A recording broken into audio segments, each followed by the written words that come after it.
are here at Pulse, New York, and I would like to introduce Clifton Childree in front of his installation, which he's going to be talking to you about in 1 minute. We'd like to thank Clifton for being here and also congratulate him on being on the front cover of the New York Times art section this weekend, which is fabulous. So I'm going to pass you over. Thank you, Clifton. Sure, thanks for the introduction. Hello. Well, we're standing in front of my latest project, Miamuh Swamp Adventure. Miamuh is the southern slang for Miami, and I'm really interested in Florida's history. So the story of this project goes back to the early 1900s. There were some real estate scams.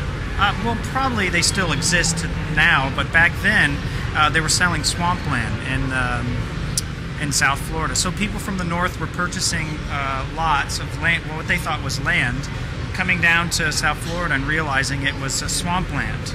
And then eventually that land is actually developed now, which isn't the best thing as well, because they built these canals and drained all the water off the land. But anyways, this whole project is built with found objects.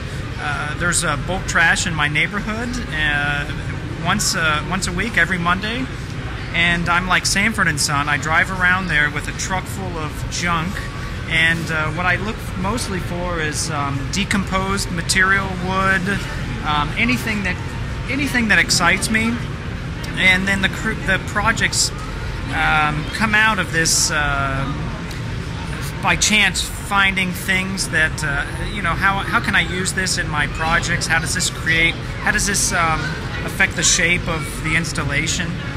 So outside you see here, it looks like something that would exist at a carnival. Very interested in carnivals that have been neglected. I like specifically carnivals, but I like all decomposed building structures. I love the way that not only that it looks, but the idea that this building was somewhere where people were enjoying themselves and laughing, and all this stuff happened, and it captures that history. I think antiques and old buildings have history in them. It's like a mystery to kind of figure out what happened here, or this object, who owned this object and stuff. So outside you see an installation of a carnival, but inside there's what appears to be what is an old-fashioned silent era film playing on a loop. And this film goes with the theme of this whole ride. So you have all the characters from the movie and dressed up mannequins as characters from the movie, all the objects on both sides, and they're shooting galleries. And then you would go inside to watch this film that's happening. It's kind of this. It's all within the same story, but the film has been playing so many times that it's deteriorating, and it becomes illogical. And that's another thing that I'm really interested in: film texture affecting the logic of the story. And so as you watch this, it really doesn't make much sense towards the end. And that's another thing that I'm working with lately, is film texture and how it affects the logic. Because I really trying to find an excuse to not make things logic. So this is the film texture. It's shot on 16mm film, edited on film, added to a digitally DVD just so I could loop it. Now, let's see, did I capture everything here? I think you did.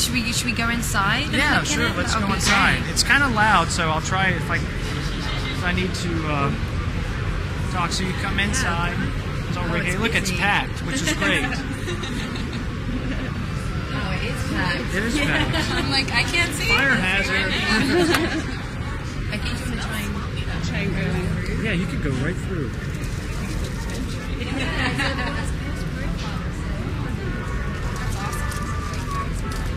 It's a film playing that goes.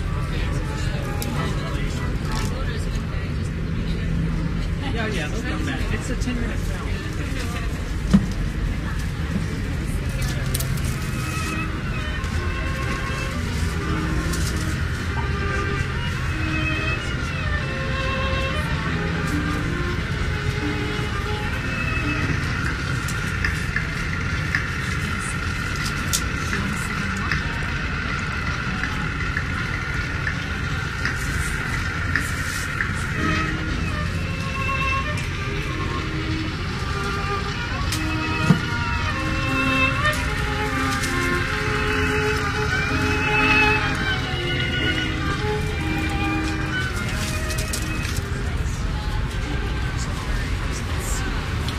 you saw the film, some of the film.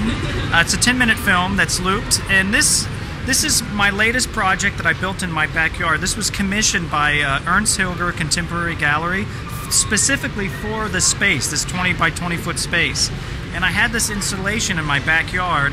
I made the film in the same place that I built the installation. So first was a film set, and then it became this carnival installation. And another kind of weird twist on this whole thing is that the code enforcement in Miami came to my house because my neighbors thought I was building an addition to my house. Oh my goodness. To rent out. I don't know why they said to rent, but you know. So the code enforcement came and told me I had to get rid of this. They didn't know what I was doing. They had no idea what this was, and I was trying to explain to them this was art. And so that was weird. We had a lot of trouble with trying to figure out how I can get this to New York without having to throw it away first, because they just wanted me to throw it away. So now I got the New York Times picture, and I could prove it to them that this is considered art by many people. Absolutely, absolutely.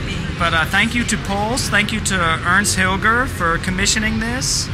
Thank you for the introduction. Thank you, Clifton. Really appreciate it. Enjoy it.